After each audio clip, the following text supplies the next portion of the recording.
ಬಾಗೇಪಲ್ಲಿ ತಾಲೂಕಿನ ಎಸ್ ನಾಗಶ್ರೀ ಮತ್ತು ಯು ಜಶ್ವಂತ್ ಎಂಬ ವಿದ್ಯಾರ್ಥಿಗಳು ತಲಾ 624 ಅಂಕ ಪಡೆಯುವ ಮೂಲಕ ರಾಜ್ಯದಲ್ಲಿ ದ್ವಿತೀಯ ರ್ಯಾಂಕ್ ಪಡೆದಿದ್ದಾರೆ.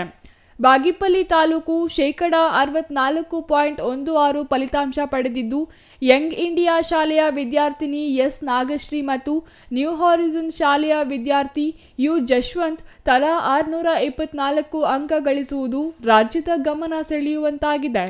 ಅತಿ ಹೆಚ್ಚು ಅಂಕ ಗಳಿಸಿದ ಸರ್ಕಾರಿ ಶಾಲೆಗಳ ವಿದ್ಯಾರ್ಥಿಗಳಲ್ಲಿ ಬಾಗೇಪಲ್ಲಿ ಬಾಲಕರ ಪ್ರೌಢಶಾಲೆಯ ಆದಿತ್ಯ 568, ಪೋಲೇರಮ್ಮ ಪ್ರೌಢಶಾಲೆಯ ಫರೂಕ್ 566, ಘಂಟಂವಾರಿಪಲ್ಲಿ ಪ್ರೌಢಶಾಲೆಯ ಎನ್ ಚಂದನ 563 ಅಂಕ ಪಡೆದಿದ್ದಾರೆ.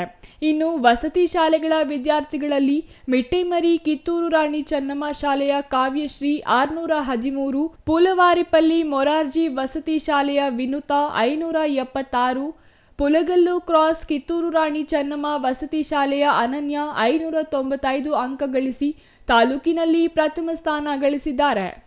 ಈ ಸಾಲಿನ ಎಸ್ಎಸ್ಎಲ್ಸಿ ಫಲಿತಾಂಶದಲ್ಲಿ ಶೇಕಡಾ 99.84 ಸರಾಸರಿಯಲ್ಲಿ 624 ಅಂಕ ಗಳಿಸಿ ರಾಜ್ಯ ಮಟ್ಟದಲ್ಲಿ 2ನೇ ಸ್ಥಾನ ಪಡೆದ ಬಾಗೇಪಲ್ಲಿ ಪಟ್ಟಣದ ವಿದ್ಯಾರ್ಥಿನಿ ನಾಗಶ್ರೀ ಹಾಗೂ ವಿದ್ಯಾರ್ಥಿ ಯು ಜಶ್ವಂತ್ ಅವರನ್ನು ಶಾಸಕ ಎಸ್ಎನ್ ಸುಬ್ಬಾರೆಡ್ಡಿ ವಿದ್ಯಾರ್ಥಿಗಳ ಮನೆಗೆ ಭೇಟಿ ನೀಡಿ ಅಭಿನಂದಿಸಿದರು. ಈ ಸಂದರ್ಭದಲ್ಲಿ tahsildar Manisha S Patri, taluk panchayat EO GV Ramesh, BEO N Venkateshappa, professor D Shivanna ಹಾಜರಿದ್ದರು. Ganesh R, CTV news, Bagepalli.